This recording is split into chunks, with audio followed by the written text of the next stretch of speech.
Hello, नमस्कार।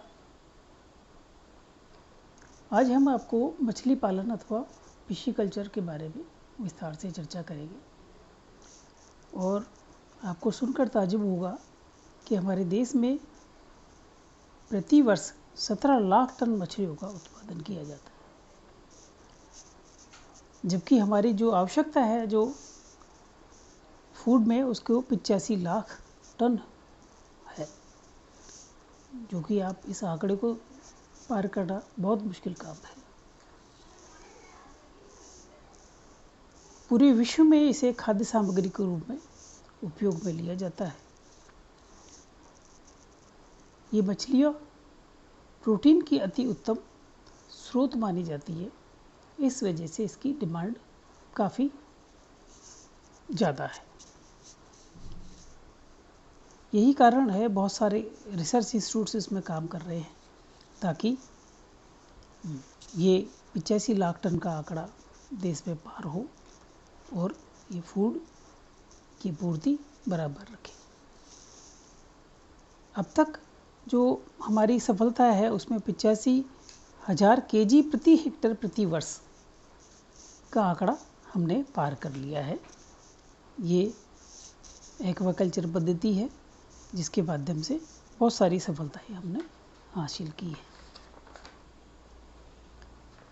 इसी तरह से इन मछलियों को उत्तम विकास के लिए बहुत सारे ताल निर्माण की जो प्रक्रिया है उसको हम करीब 7 ऐसे स्टेप्स है जिनके माध्यम से इनका विकास हम कर पाएंगे। जैसे प्रजनन ताल है, स्फुटन ताल है, स्फुटनशाला है जिसे हैचरी भी कहते हैं, स्फुटन हापा है, संवर्धन कुंड है, पालन कुंड है और संग्रह ताल है। ये वो स्टेप्स है जिनके कारण वो मछलियों का विकास जल्दी ही और बढ़ाते हैं। अगला स्टेप है संवर्धन योग्य मछलियों हेतु भोजन। भोजन का विशेष ध्यान रखना पड़ता है। संवर्धन माध्यम में मछलियों का सामान्य भोजन प्लवक, जो प्लैंकटन जिनके कहते हैं, प्लवक जो प्लैंकटन है, फाइटोप्लैंकटन है, इनके अलावा सड़ी गली पत्तियां हैं, रोटीफर्स है, ये सब भोजन में वो उपयोग करती है। वैसे तो मछलियाँ मुख्यतः सर्वाहारी और ओमनिवोरस प्रकृति की होती हैं। वैसे शाकाहारी और शुद्ध मांसाहारी मछलियाँ का संवर्धन भी किया जाता है। तालाबों के पैंदे की जो मिट्टी है मछलियाँ के संवर्धन में महत्वपूर्ण भूमिका निभाती है। ये जो मछली पालक है वो ज़्यादा जानता है।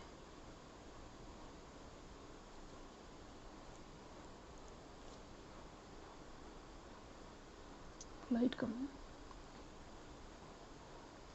संवर्धन माध्यम में मछलियों का सामान्य भोजन जो प्लैंकटन्स वगैरह है, ये रोटीफर्स हैं, ये अपने मुख्य भोजन में उनको काम में लिया जाता है।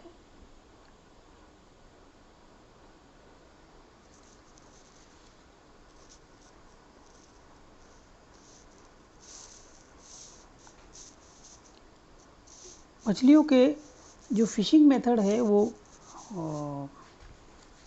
करीब 10 विधियां ऐसी हैं जिनके कारण फिशिंग और पकड़ने की विधियां जिन्हें हम काम में ले सकते हैं। मछलियों के आकार और वास स्थान होते हैं जो रेजिडेंस एरिया के अनुरूप इन्हें पकड़ने के संसाधनों का चुनाव किया जाता है। मछलियों को पकड़ने का सबसे पुराना तरीका जो भाले और पत्थरों का उपयोग का है, परंतु अब नवीन तकनीकों द्वारा यह कार्य किया जाता है।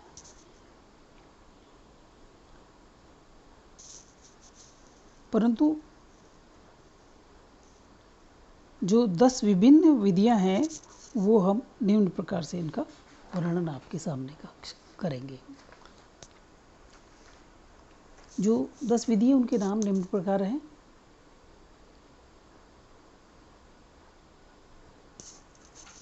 एक तो फंदे का उपयोग। जो ट्रैप सिस्टम है। एक स्ट्रेडिंग प्रयोग है।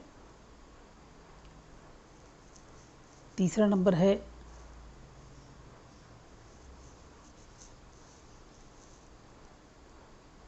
अनगलिंग मेथड। फोर्थ नंबर है ड्रैग मैट विधि।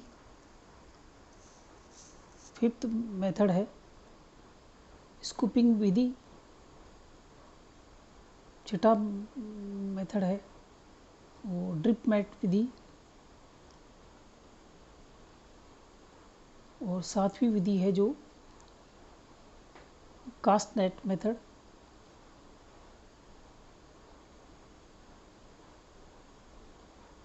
आठवीं विधि गिल नेट मेथड। और नवीं विधि है जो पर्स नेट मेथड।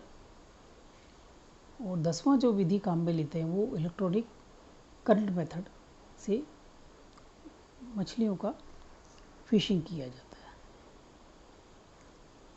आजकल ये जो 10वां जो विधि है उसका उपयोग आपको चित्र में भी कहीं नज़र आएगा। ड्रैग नेट विधि और ड्रिप नेट विधि वगैरह है। वो 10 नंबर जो विधि है जो उसमें क्या करते हैं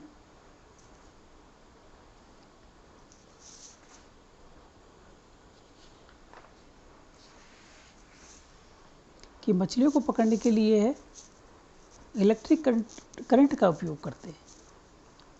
अब जिसका वेग 15 एम्पियर रखा जाता है। बड़ी मछलियों को 150 से 200 वोल्ट पर पकड़ा जाता है। इन्हें मछली अस्थायी तौर पर मूर्छित हो जाती है। जैसे करंट आप देंगे तो अस्थायी तौर पर मछलियाँ मूर्छित हो जाती है और तब उसको पकड़ लेते हैं। शीघ्र ही वह अपनी वास्तविक स्थिति पा जाती है पकड़ने के बाद। और फिर इसको जो भी यूज़ करते हैं वो करना है। मछलियों की प्रिजर्वेशन की जो तरीका है वो मछली पकड़ने के उपरांत इनका परिरक्षण अथवा प्रिजर्वेशन किया जाता है। ये एक महत्वपूर्ण प्रक्रिया क्योंकि इस प्रकार की मछलियों को सड़ने गलने से बचाया जा सकता है। 7 विभिन्न प्रिजर्वेटिव और प्रिजर्वेशन के प्रोसेस हैं जिनको हम आपके सामने प्रस्तुत करेंगे।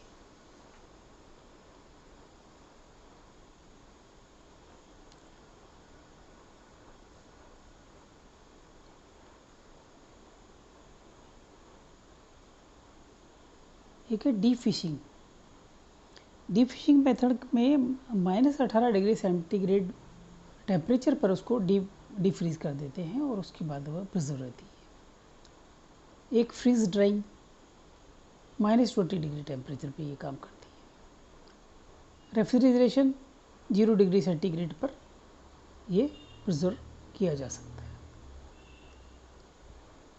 सन ड्राई सूर्य से शुष्क।